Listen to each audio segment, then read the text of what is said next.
penyakit saraf sendiri itu bisa dibagi jenisnya menurut sistem saraf motorik, sensorik, ataupun otonom. Sistem saraf motorik itu saraf yang berfungsi untuk menggerakkan tubuh. Misal kita mau bergerak, tangan kita harus angkat tangan ke atas. Nah, itu sistem saraf motorik.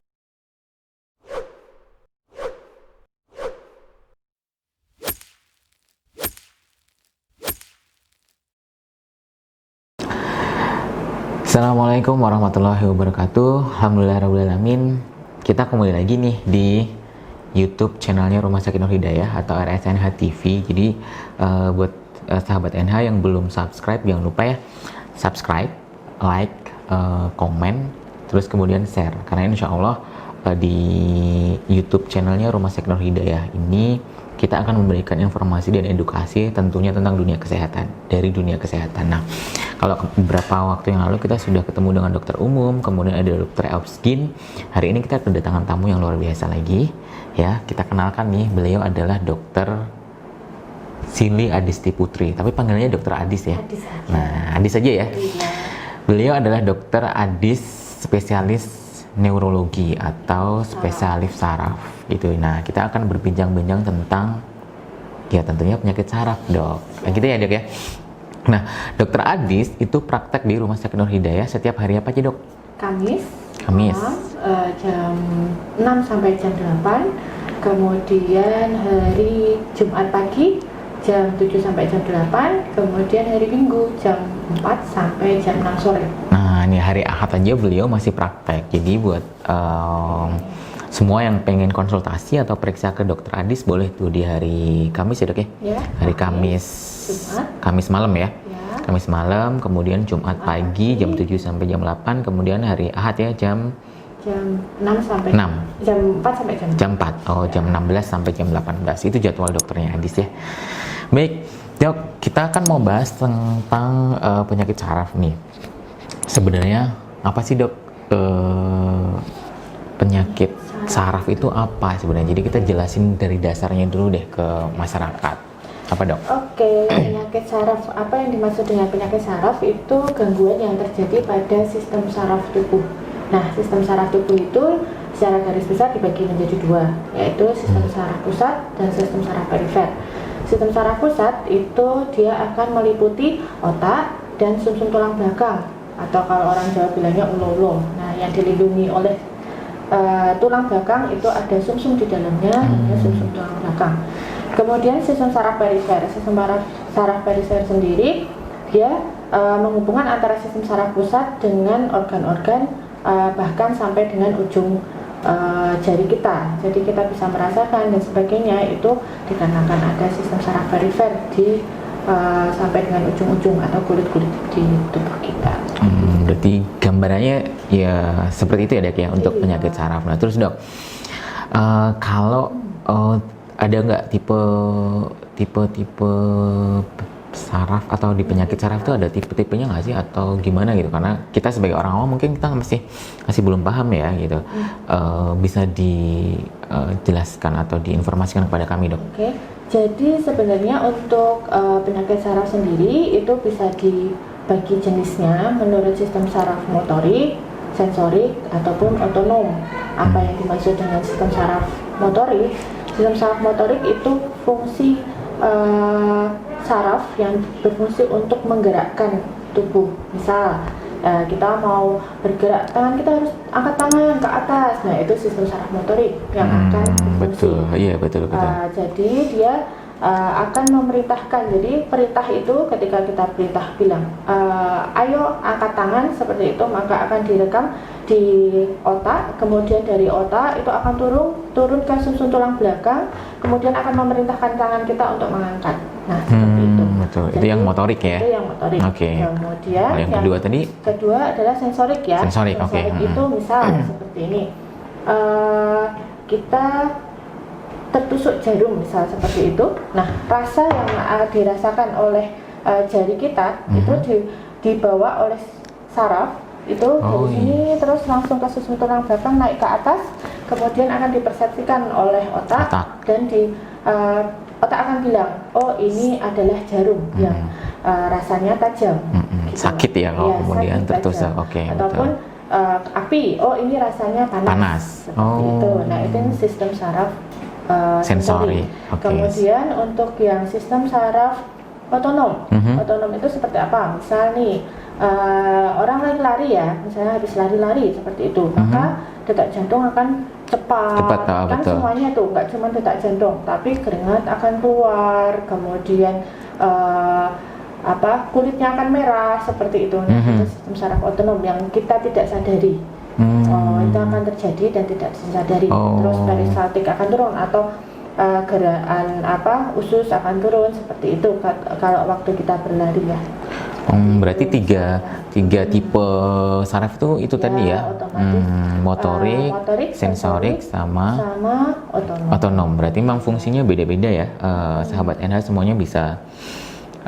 Berarti bener ya, selama ini ternyata baru kalau saya baru tahu ya, artinya kalau misalkan kita tadi tertusuk jarum, ya bilangnya sakit yuk, sakit gitu ya. Iya. Berarti dia sensorik ya. Betul. Kemudian kalau yang motorik misalkan ya ini kayak tangan bergerak gitu aja sendiri, dia otomatis ini adalah sistem saraf motorik ya. Iya. Masya Allah. Terus kemudian yang ketiga tadi otonom.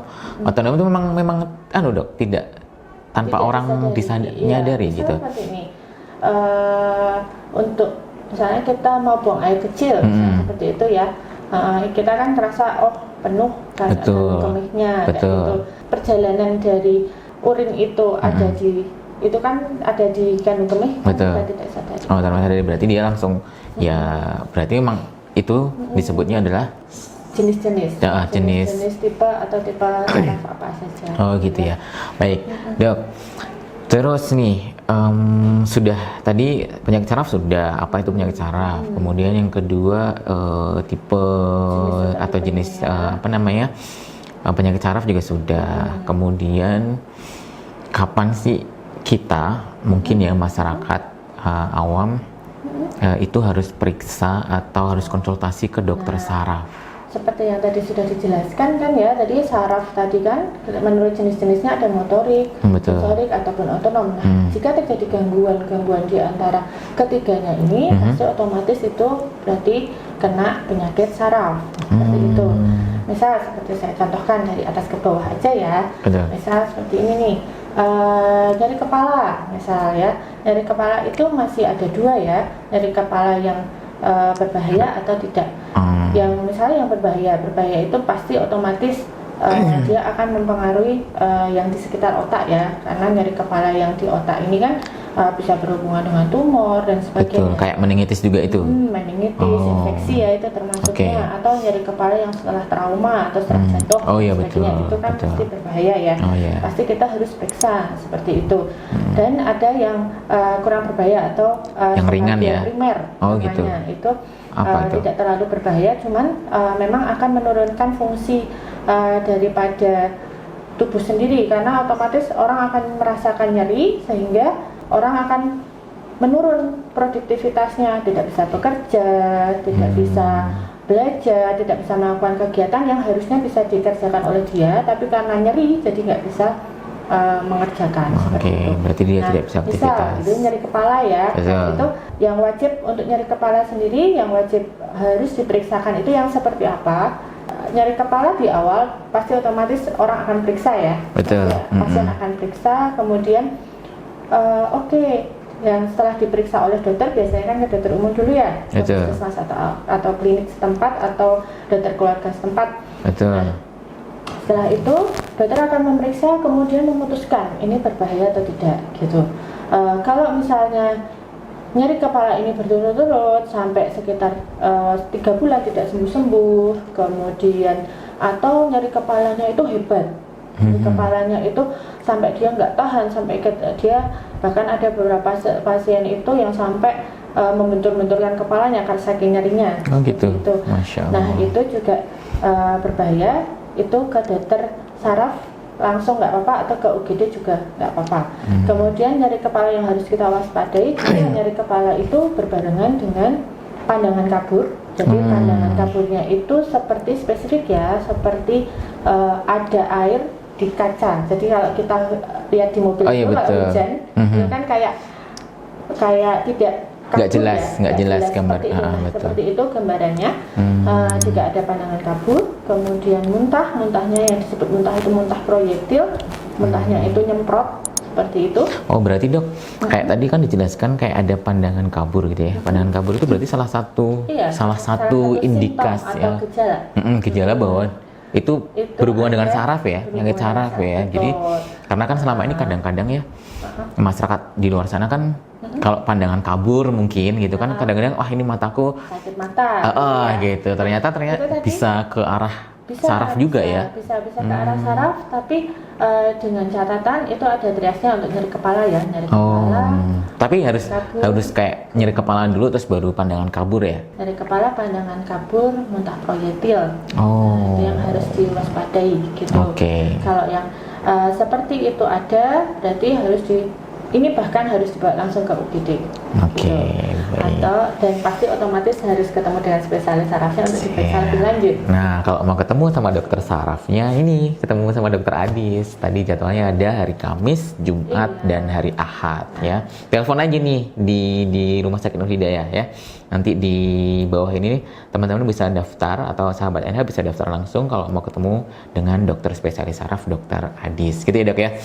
Nah dok, nih kalau itu tadi kan baru sudah lumayan dijelaskan sedikit tentang itu kan salah satu penyakitnya. Nah selain itu dok, jenis penyakit saraf itu apa aja sebenarnya? Jadi biar masyarakat itu paham kalau mereka tuh periksa ya. Kayak tadi kalau saya malah baru tahu kalau ternyata mungkin mata kabur itu bisa saja ke saraf gitu ternyata. Jadi nggak semerta-merta itu sakit mata terus ke dokter mata atau diobati tetes mata gitu ya. Selain itu dok, yang mungkin lebih detail gitu sehingga masyarakat paham jenis penyakit saraf. Jadi kalau dari atas ke bawah aja ya. Coba dari dari atas ya. Kita tadi nyeri kepala sudah. Betul, ya. sudah nyeri kepala sudah. Kemudian vertigo ya. Oh vertigo masuk saraf ya. Vertigo atau dizziness juga itu masih bisa. Apa dizziness itu dok? Vertigo dizziness itu goyang. Kalau vertigo itu yang sampai muter semuanya. Oh gitu. gitu. Entah kita yang muter atau ruangannya yang muter, sensasi ya itu ya sensasi yang dirasakan oleh pasien. Kita sendiri nggak akan bisa lihat, tapi untuk yang periksa itu nggak akan bisa lihat, tapi pasien akan merasakan ya, betul. Itu ruangannya berputar sampai terbalik-balik. Nah itu biasanya pasien terus akan muntah dan sebagainya. Ya itu vertigo. Betul. Vertigo sendiri ada yang miliknya sentral, miliknya otak ya, miliknya otak dan itu biasanya berbahaya. Kayak gitu. Kemudian perifer yang ini tidak terlalu berbahaya tapi gejala atau simptomnya berlebihan. Gitu. Nah ini yang dua-duanya tetap harus diwaspadai karena vertigo sentral otomatis ya ke arahnya bisa ke arah stroke yang vertigo atau yang vertigo perifer sendiri ini yang paling berbahaya jika dia mengakibatkan dehidrasi karena muntah-muntah. Oke dok, itu nanti kita dari atas penyakit sarafnya apa saja. Nah tadi salah satunya kan ada vertigo tuh. Nah kalau vertigo nanti kita ketemu di konten berikutnya ya dok ya, kita bahas tentang vertigo karena sepertinya vertigo ini menarik untuk dibahas.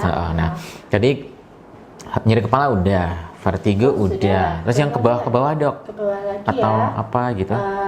Stroke ya. Stroke. Oke. Yang paling sering juga ya. Ya nanti kita bahas juga tuh dok di konten-konten berikutnya. Jadi kita bahas. Komen dulu nih sahabat NH boleh komen kita mau bahas apa dulu atau nanti terkait dengan penyakit saraf nih kita mau bahas apa nanti kita datangkan lagi dokter Adis ya. Sarah stroke, vertigo, kemudian nyeri kepala. Kemudian ada gangguan bisa terjadi nyeri leher, itu termasuk. Nyeri leher. Nyeri leher yang sampai mengakibatkan kesemutan atau kelumpuhan di bagian tangan. Boyoen dok. Ya, tapi itu di atas. Oh di atas. Oh kalau ini nyeri leher. Ya, terus neck pain. Atau kalau ke bawah lagi itu low back pain atau boyoen. Nah ini bahasanya bahasa boyoen gitu. Boyoen berarti apa low back pain ya dok ya namanya. Bahasa medisnya adalah low back pain.